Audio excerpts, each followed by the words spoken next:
Breaking news. He's a racist.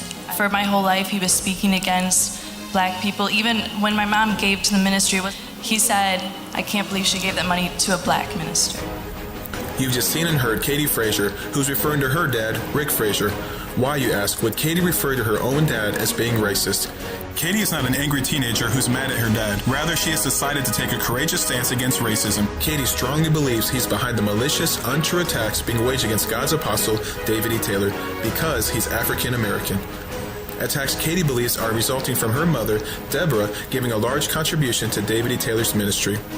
I don't know why she gave that money to a black man's ministry, Katie said she heard her dad say.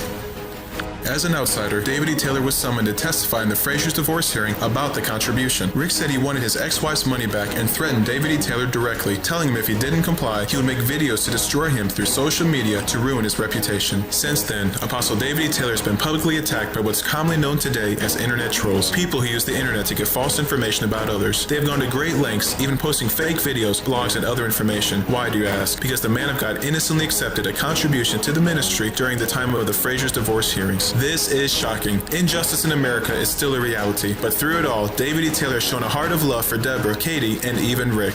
In her reverence for God and his work through Apostle David E. Taylor, Katie publicly apologized to Apostle for the attacks and wrote him a letter of apology. I just wanted to apologize to the social media world, and it's truly just because she followed what God wanted her to do and gave to this work. And it's my own father who's spreading these lies, who's getting these videos chopped up, the deposition videos that came from the divorce case. It breaks my heart.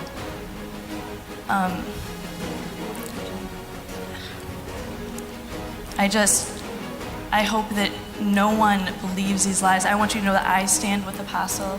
My whole family stands with Apostle, and it's just, I've been so blessed by this ministry personally, and I was healed out of my wheelchair. And I came here and I saw a ministry that uses people's finances and turns them into something so wonderful that's reaching people all over the world. It's unbelievable that even today one can accomplish what he or she sets out to do so easily using social media. This is what they don't want you to know. That footage from the Frazier's divorce hearing was manipulated. Particular questions were sliced and edited together in videos to make it look like David E. Taylor was mishandling ministry funds. These videos were sent throughout America to several media outlets, churches, and pastors, including one in Seattle, Washington, who herself was threatened. Pastor Helen Salder received an email from Rick Frazier saying if she hosted David E. Taylor at her church, she would be turned into the FBI because David E. Taylor is being investigated, and that a news team would be sent to her church. Strangely, after she received this email, her church window was not only broken, but her church was vandalized, spray painted with KKK, swastikas, and other racial markings. Her church email system was even hacked. Every member in her church received the very same email she did from Rick Frazier. The Bible says, none called for justice. They conceive mischief and bring forth iniquity. This is the false information they gave you. They lied about the federal investigation. They want you to believe David E. Taylor was being investigated and interrogated by authorities from the federal government. He was not. It was all a hoax. David E. Taylor was asked carefully crafted questions by attorneys in Rick and Deborah's divorce hearings, but instead the videos were constructed to make you think it was an investigation. David E. Taylor has never been investigated by the federal government. They lied about the homes. They want you to think David E. Taylor used ministry funds to purchase 2 luxury homes shown here. David E. Taylor does not own any homes. He still leases the same apartment he has been for over 7 years. They lied about the income. They made it seem like David E. Taylor receives a huge income from his ministry. David E. Taylor's ministry is a multi-million-dollar ministry, but he chooses to receive less than $35,000 of taxable income from his ministry per year. David E. Taylor's board of directors have recommended time and time again that he receive a more significant personal income, but he refuses, sacrificing all he can for the ministry, even all royalties from his national best-selling book, Face-to-Face Appearances from Jesus, The Ultimate Intimacy, to fulfill the vision God gave him. They lied about the Mercedes. They made it appear as if David E. Taylor purchased an expensive car using his ministry funds. He did not. A businessman honored David E. Taylor for his 25 years of ministry. David Taylor then took the car that was given to him personally and gave it into the ministry. In turn, his board of directors decided to turn the car into a stretch limousine to transport visiting church leaders and guests.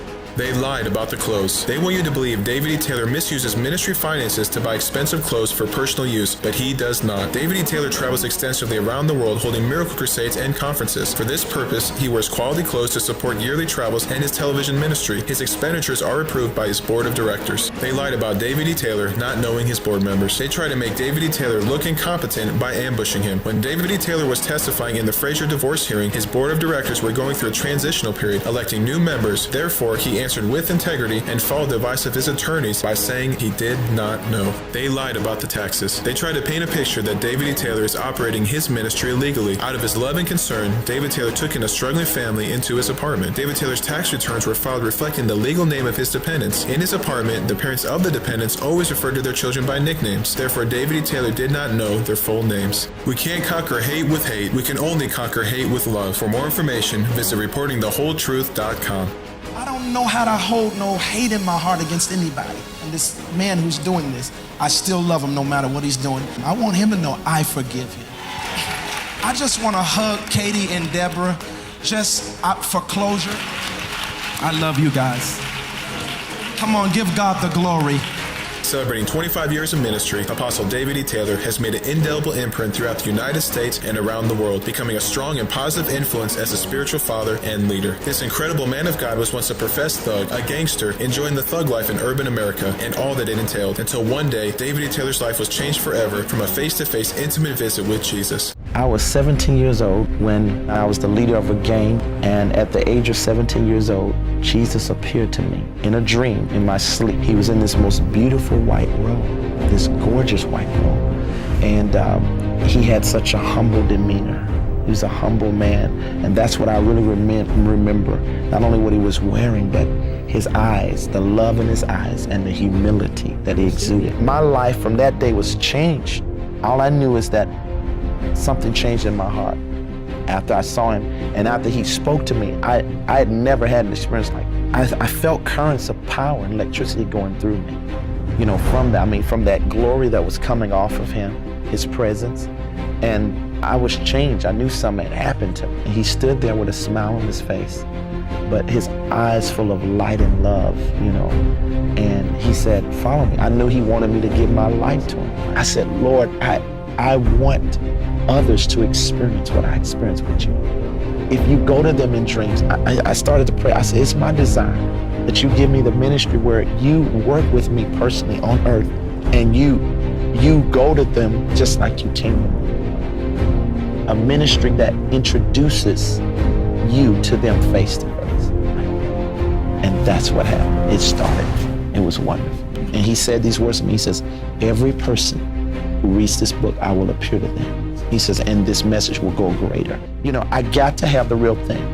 And so, and the miracle ministry was formed at that point where people were healed out of wheelchairs. I just got up and walked. You were in this wheelchair. Yes, he told me to walk. That's the farthest I ever walked. Doctor says he cannot walk on his heels. He broke them. And what happened tonight? He's walking. Look at this. God, I will obey from this point on to anything you say. Anything you say. Things like that, but there was like a process where he taught me about miracles and healing, how he did that, and what I needed to do. Fasting was one of them, a lot of prayer, that I had to live a different life, a consecrated life than normal preachers or normal people in order for him to channel his power through me like that. She's had a tumor in the back of her head for a while, and she said, "Mommy, it's gone." I was like, "Baby, what?" She said, "Mommy, it's gone. It's not there no more." Jesus, thank you so much. I don't know what just happened to me, but it felt so good. Out of his face-to-face relationship with Jesus, his healing ministry was birthed. David E. Taylor was humbled and honored, Jesus choosing him to appear before, saving him from a life in the streets. Today, David E. Taylor works with a multicultural staff he loves, spreading the gospel of Jesus around the world. As a result of his ministry and relationship with Jesus, thousands of people are meeting Jesus face-to-face. They are turning their lives around, and because of God working with and through David E. Taylor, are becoming responsible sons and daughters of God, positively impacting their communities. Martin Luther King Jr. once said, "Injustice anywhere is a threat to justice everywhere." While most of us would be furious and would want to seek revenge against someone attacking us so viciously, Apostle David E. Taylor holds no malice in his heart. Despite the fact that there's still a huge divide among races in America, David E. Taylor, like Martin Luther King Jr., believes and teaches the only way we can overcome hatred is through love. David E. Taylor's heart is to propel God's vision of love in unifying America. He urges all of us to pray about the issue of racism, to love each other, even our enemies, that one day, because of our prayers and actions, love will prevail. There's a level of your closeness to the Lord that is based on how you deal with people. I'm showing you certain blockages that keeps the Lord from being as close as he want to be to you. Then your love walk with people has to increase in order for your walk with God to increase. That's why you have to deal with areas like this, because it purifies you in your heart toward mankind, not just certain people, everybody. The enemy sent this attack to try to hinder the momentum of God's ministry and movement face to face. If you believe in this cause for God's kingdom, please help by sharing this video and stand up with Apostle David E. Taylor as he carries out God's vision of love through the world. Call 1-877-THE-GLORY. That's 1-877-843-4567.